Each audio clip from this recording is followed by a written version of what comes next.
Sal da terra e luz do mundo, expressões que marcaram a vida daqueles que foram ensinados pelo próprio Senhor Jesus e devem marcar nossa vida hoje. Esta é a missão e o chamado da igreja. É o que nos identifica como seguidores de Cristo.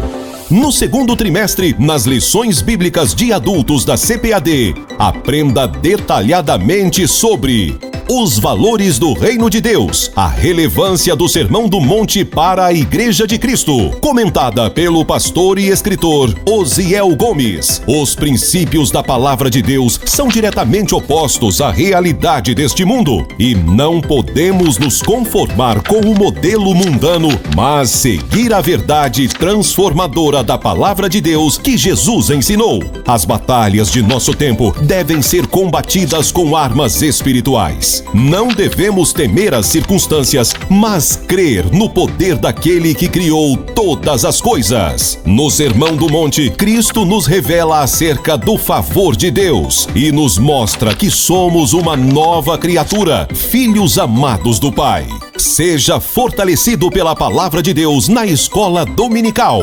Explore cada detalhe das lições bíblicas de adultos no segundo trimestre e conheça o novo currículo da CPAD, com novos recursos, mas mantendo sua identidade de sólida unidade doutrinária. Plano de aula, auxílios teológicos e de educação cristã, comentários, revisão de conteúdos e muito mais. Amplie seu conhecimento e entenda a importância dos valores do Reino de Deus em sua vida. Lições Bíblicas, um produto com a qualidade CPAD. Adquira hoje mesmo seu exemplar. Visite uma de nossas lojas. À venda também nas livrarias evangélicas em todo o Brasil.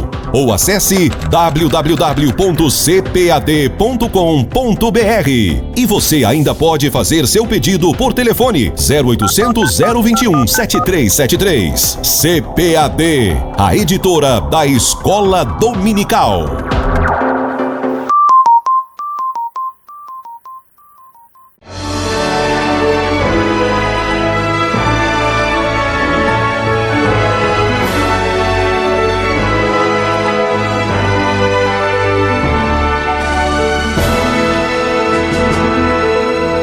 Subsídios.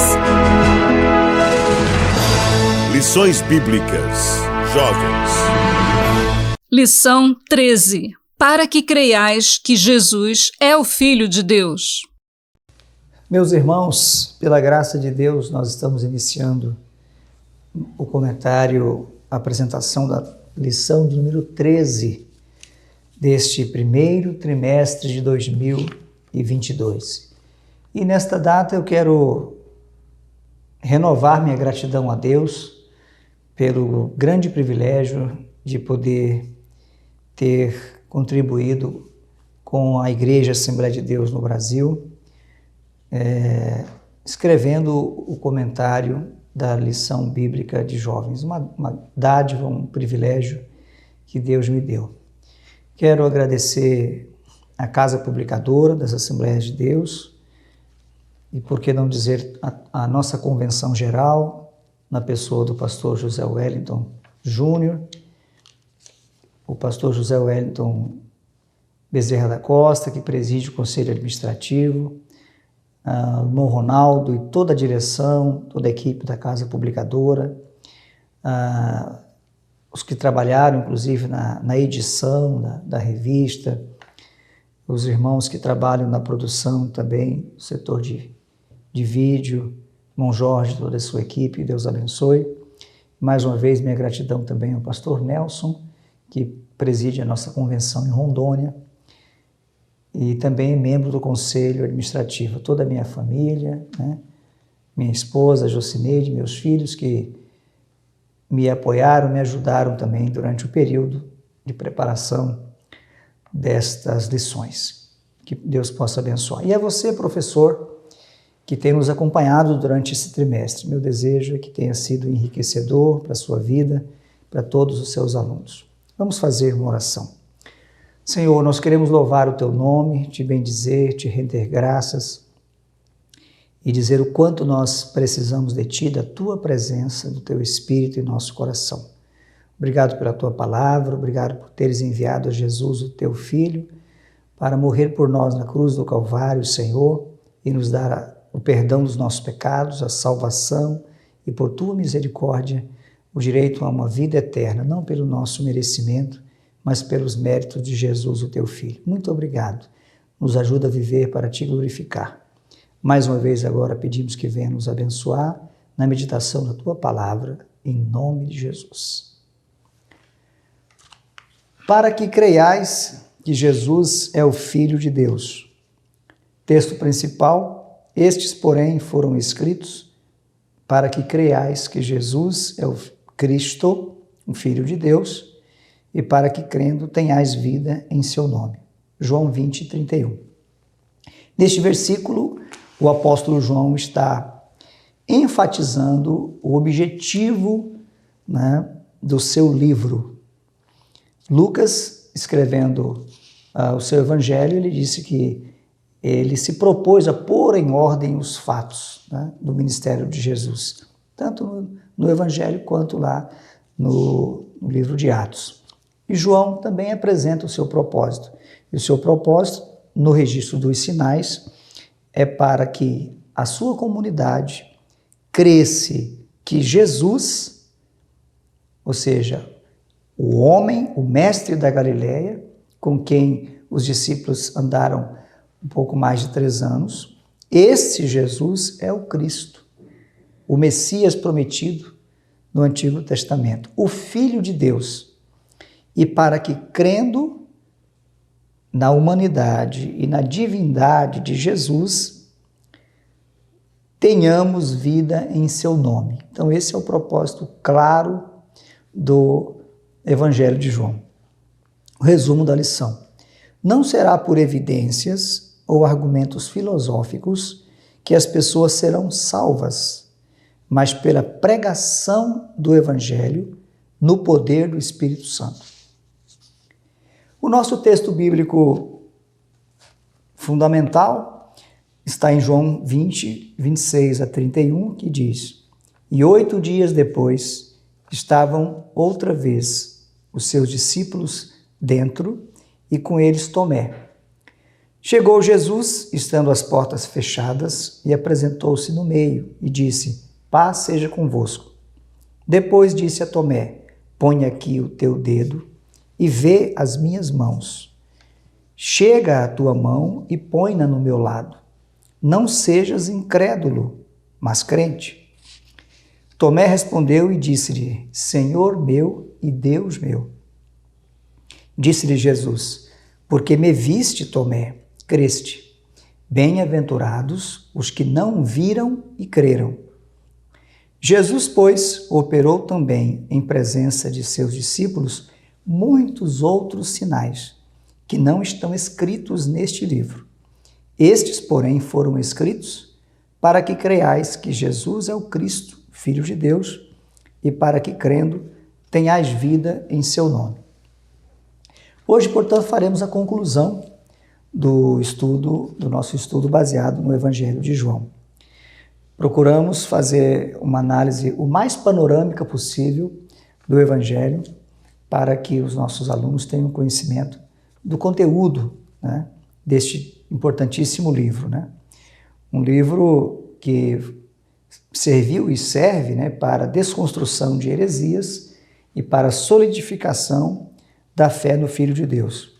Os estudiosos do Evangelho de João debatem qual seria a aplicação principal do Evangelho. Se seria para a própria igreja, para solidificar a fé, se seria para um trabalho externo, portanto evangelístico, para que descrentes pudessem se tornar crentes, ou se seria para refutar as heresias da época. Nós entendemos que a aplicação ela é ampla, para todos esses aspectos que nós temos falado, porque nós vamos encontrar no Evangelho de João muito conteúdo refutando as heresias da época, mas também nós encontramos muito material de cunho evangelístico e também de cunho doutrinário. Então, o Evangelho de João tem toda essa aplicação que nós temos abordado. No primeiro ponto da nossa lição, nós falamos sobre a incredulidade de Tomé. Tomé apresentou a exigência de evidências físicas, né? Ele só creu, ou disse que só creria, se ele pudesse ver a Jesus e tocar nele, né? Então, hoje também fala-se muito em evidências, no esforço, né, de oferecer aos incrédulos provas, inclusive da ressurreição de Cristo, né? Essa é a chamada apologética evidencialista. Eu creio que duas questões precisam ser enfatizadas. A primeira, a historicidade dos evangelhos é muito importante, por isso nós temos o registro escriturístico, né, com base em infalíveis provas, como disse o evangelista Lucas. Agora, uma vez que o cânon sagrado foi concluído, hoje nós temos a revelação das Escrituras como ferramenta para levar as pessoas à fé mediante a pregação. Por isso não é demais repetir o que disse Paulo. A fé vem pelo ouvir e ouvir a palavra de Deus. Observe, professor, que todos os discípulos que ouviram testemunhas oculares em relação ao túmulo vazio, e mesmo aqueles que ouviram alguém testemunhar que tinham visto a Jesus, não creram em terceiros, né? Exigiram ver a Jesus. E mais do que isso, quando Jesus se apresenta, o entendimento deles a respeito da sua missão, né, do valor da sua ressurreição, só é avivado quando ele abre as Escrituras. Isso acontece com os discípulos no caminho de Emaús e acontece com todos os discípulos quando eles estão reunidos, né? O evangelista João trata desse assunto, né? Eu acho que o evangelista, salvo engano, o evangelista Lucas, vamos conferir? Você que é professor, pode conferir também aí na sua Bíblia. Eu creio que é o evangelista Lucas que vai narrar. De fato, é Lucas 24. Lucas 24, a partir do versículo 36, fala da aparição de Jesus aos 12, né? Jesus aparece aos 12, então ele abre as Escrituras, está escrito, e disse-lhes, são estas as palavras que vos disse, estando ainda convosco, convinha que se cumprisse tudo o que de mim estava escrito na lei de Moisés e nos profetas e nos salmos. E abriu-lhes o entendimento para compreenderem as Escrituras. E disse-lhes, assim está escrito, e assim convinha que o Cristo padecesse e ao terceiro dia ressuscitasse dos mortos. Veja que tanto aqui quanto aqueles discípulos no caminho de Emaús, o recurso que Jesus utiliza é abrir as Escrituras. Ele abre as Escrituras, ele expõe as Escrituras, aí o entendimento deles, dos discípulos, é aberto para compreenderem as Escrituras. Então, esse é o método salvífico, a pregação da palavra de Deus e o entendimento espiritual sendo aberto para a compreensão das Escrituras. Então, não é a apresentação de provas físicas, científicas ou argumentos filosóficos. É a exposição das Escrituras. Nós não podemos abrir mão de forma alguma dessa verdade escriturística. Somente a revelação de Jesus, o Cristo ressurreto, abrindo-lhes as Escrituras, pôde romper o véu da incredulidade, fazendo com que os discípulos crescem na ressurreição. Isso ele fez tanto falando aos que iam para Emaús, como aos 11, quando lhes apareceu, no texto que nós lemos de Lucas 22, 24 a 48. É por isso que nós falamos sobre o cuidado que precisamos ter em relação à apologética evidencialista. No livro de apoio ao trimestre, nós tratamos isso na página 154. Vou ler alguns trechos aqui. Era essencial que Jesus se apresentasse vivo, com muitas e infalíveis provas. como está em Atos 1, do 1 ao 3, para que a sua ressurreição ficasse registrada como um fato histórico incontestável. As evidências comporiam a revelação divina pelas Escrituras inspiradas, as quais, pregadas, são o veículo suficientemente poderoso para que se creia na ressurreição e em seu poder. De fato, tão logo foram cheios do Espírito Santo, os discípulos, agora apóstolos, começaram a pregar o Evangelho, com extraordinários resultados, a começar por Pedro, o pregador do dia de Pentecostes. Quase 3.000 almas se converteram por meio da pregação.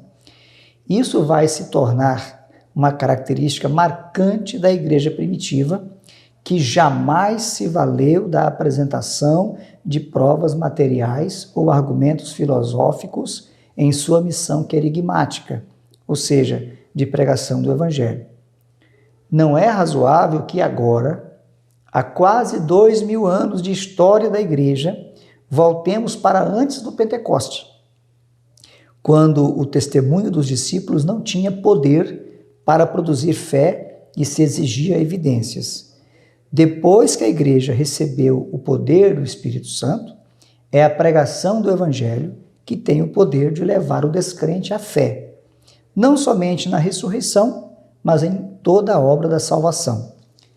O Espírito Santo, e somente ele, é quem pode convencer o mundo do pecado, da justiça e do juízo. Ainda no livro de apoio, nós fazemos menção de A.W. Tozer. A.W. Tozer é considerado um verdadeiro profeta da igreja americana no século XX. E ele combateu isso há mais de 40, 50 anos, quando ele percebeu que começou esse movimento evidencialista na igreja americana. Os americanos, a igreja americana, o próprio evidencialismo lá é refutado, né, com o surgimento da apologética pressuposicional. E parte da apologética pressuposicional, ela defende que o pressuposto é sempre bíblico. Nós temos que partir do pressuposto bíblico e, a partir do pressuposto, expor então as verdades das Escrituras, né? Por exemplo, nós cremos que Deus existe, sabemos que Deus existe. Esse é um pressuposto inafastável. Então nós não vamos pregar o Evangelho para ninguém, primeiro tentando provar que Deus existe. Até porque lá em Romanos capítulo 1, diz que a existência de Deus é algo irrefutável, inexcusável, né? Vamos ler esse texto, que é muito utilizado, inclusive, pela apologética pressuposicional. Diz aqui Romanos, o apóstolo Paulo dizendo, no capítulo 1, versículo 21, 19, diz assim: porquanto o que de Deus se pode conhecer, nele se manifesta, porque Deus o manifestou, ou Deus manifestou a eles. Porque as suas coisas invisíveis, desde a criação do mundo, tanto o seu eterno poder como a sua divindade, se entendem e claramente se veem pelas coisas que estão criadas, para que eles fiquem inexcusáveis. Então, a revelação natural de Deus é suficiente para que se creia na existência de Deus. O nosso papel é a pregação do Evangelho salvífico. E Tozer, falando sobre essa questão evidencialista, ele diz assim no seu livro Como Ser Cheio do Espírito Santo: o problema é que estamos tentando confirmar a verdade do cristianismo apelando para evidências externas. Estamos completamente no caminho errado, irmãos. Esse definitivamente não é o cristianismo do Novo Testamento. Esse é um apelo lamentável, choroso e tolo para a carne. Esse nunca foi o testemunho do Novo Testamento. Nunca foi a maneira de Deus fazer as coisas. Nunca. Falando sobre o testemunho do Espírito Santo, que se dá na pregação da palavra, Tozer prossegue. Jesus disse, entretanto: estou enviando a vocês algo melhor. Estou retirando a apologética cristã do campo da lógica e colocando-a no campo da vida. Estou entregando minha deidade e minha prova não será um apelo a um general ou um primeiro-ministro. O Espírito do Deus vivo trouxe uma evidência que não precisava de lógica e é direto para a alma como um raio de luz, como o penetrar direto de uma lança afiada no coração.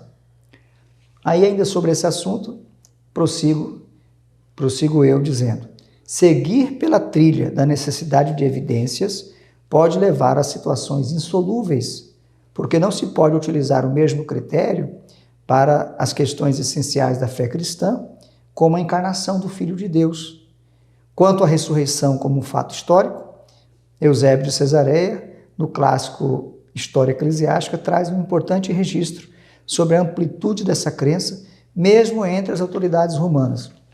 Aí nós fazemos uma citação sobre esse assunto, né, mostrando a historicidade da ressurreição à época, mas que isso não foi suficiente para causar a conversão.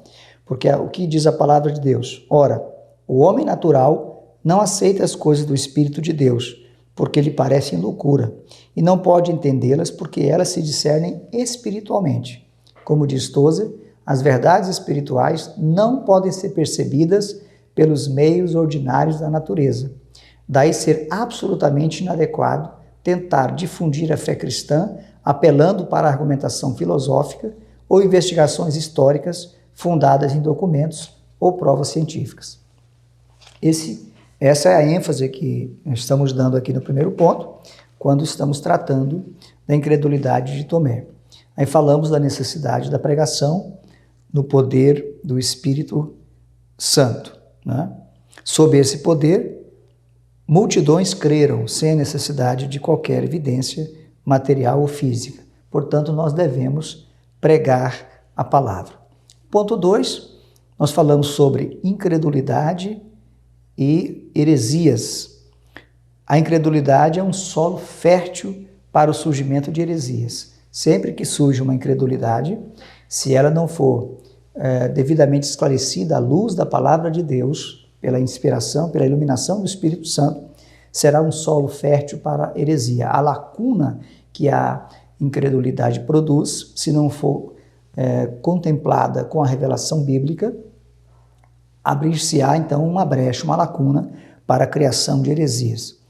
Quando não se obtém pela fé o entendimento das verdades espirituais, buscam-se explicações espúrias no afã de negar e atacar a verdade cuja revelação não foi alcançada.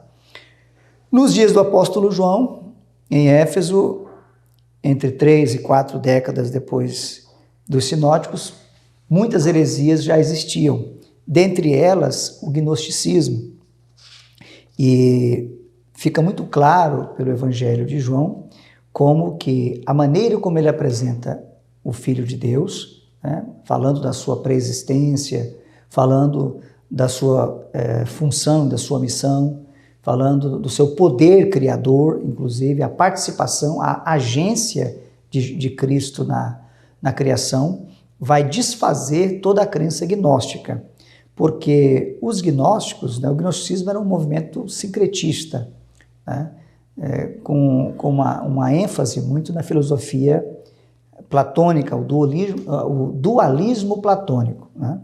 Para os gnósticos, o Deus perfeito teria gerado, ou dele houve uma emanação de um Deus imperfeito, que seria o Deus criador da matéria. Então, o mundo teria sido criado por um Deus imperfeito, um demiurgo. E aí, agora, uma outra emanação do Deus perfeito, que seria Jesus, né, veio como um espírito iluminado, trazendo um conhecimento superior. Daí a palavra gnose. E que a apreensão desse conhecimento superior é que levaria o homem a ser liberto da matéria, que seria eminentemente má, e o espírito bom. Então, o Deus imperfeito, um Deus mau, que seria o Deus de Israel, teria criado a matéria para aprisionar o espírito. E agora o conhecimento elevado, a gnose, que seria o que Jesus veio transmitir, seria para libertar, teria poder de libertar o homem das amarras da matéria. Então, em síntese, esse é o pensamento gnóstico. Por isso que João deixou muito claro, o verbo se fez carne. Então, Jesus não era apenas uma emanação de Deus, um espírito, ele era carne.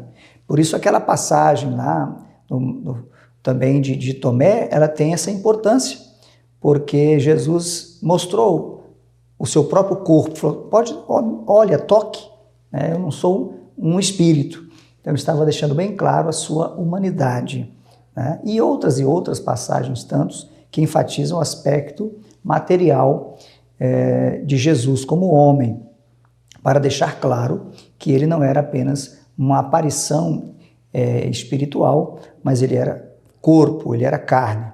Então, João deixa isso também de forma muito, muito clara. Então, isso serviu para desfazer as ilações, as heresias do gnosticismo, né? E o terceiro ponto, nós vamos já para o terceiro ponto, nesse segundo nós falamos do gnosticismo, né? E o terceiro é fé no Filho de Deus. Jesus é o Cristo. O Jesus que haviam visto e tocado era o Verbo que estava com Deus no princípio relatado por Moisés em Gênesis 1:1.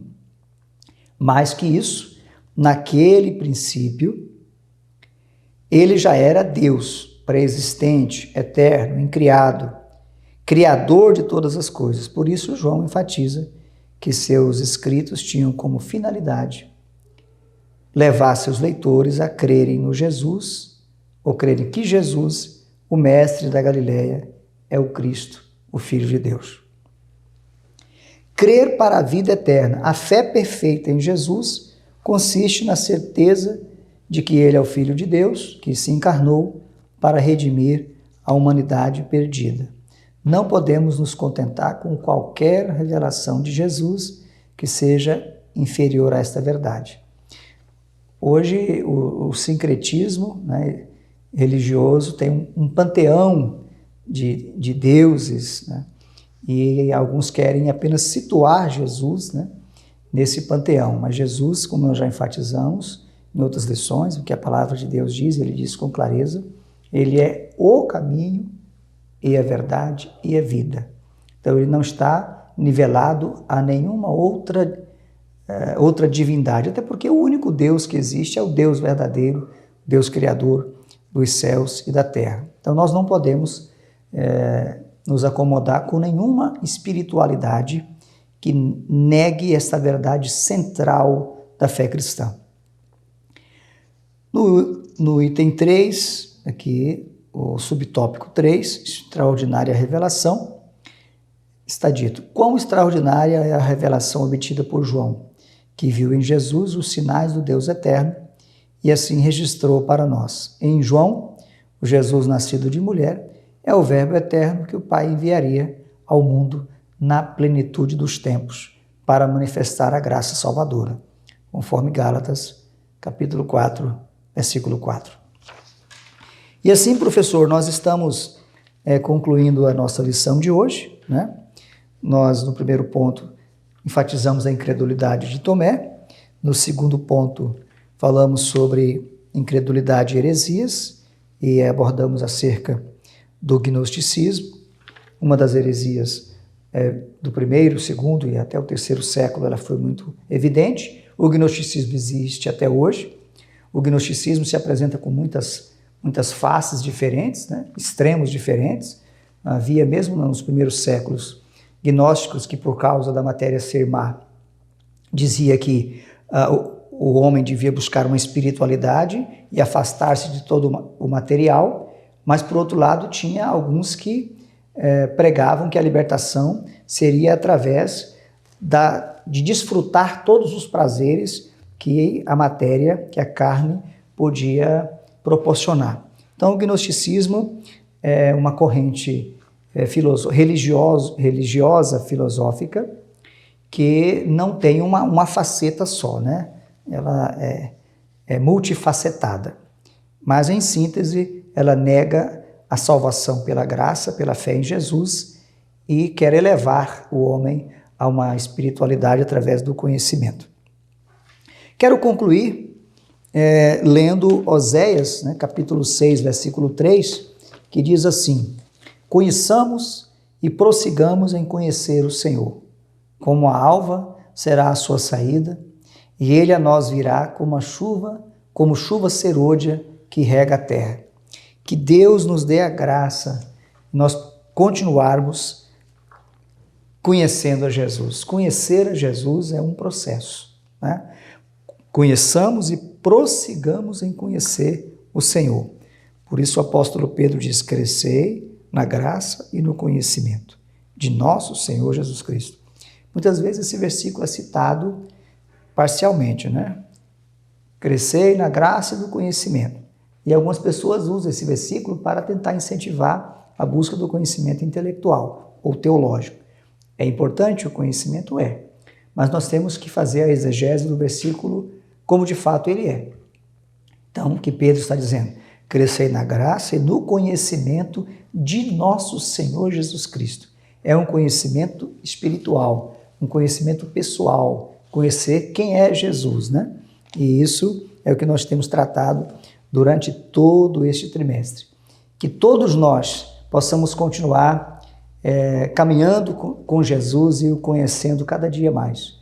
Existem muitas riquezas insondáveis de Cristo estão à nossa disposição, e que o Espírito Santo possa nos revelar cada dia mais essas riquezas, para que nós possamos conhecer mais a Jesus e assim podermos amá-lo cada vez mais e entregar a nossa vida em louvor e adoração. A conclusão diz: ao encerrarmos este trimestre, tributemos nossa gratidão ao Deus eterno, que pelo Espírito Santo dirigiu todo o processo de registro das verdades por ele reveladas, necessárias para a nossa eterna salvação. Tributemos graças também por ter ele dirigido os pais da igreja para refutarem os escritos apócrifos e reunir no cânon sagrado os livros verdadeiramente inspirados, como o Evangelho de João, o Evangelho do Filho de Deus. Que Deus te abençoe. Registro mais uma vez a minha gratidão a Deus e o prazer de termos estado junto este trimestre. Que Deus abençoe grandemente a você e a todos os alunos da nossa escola dominical em todo o Brasil, em nome de Jesus.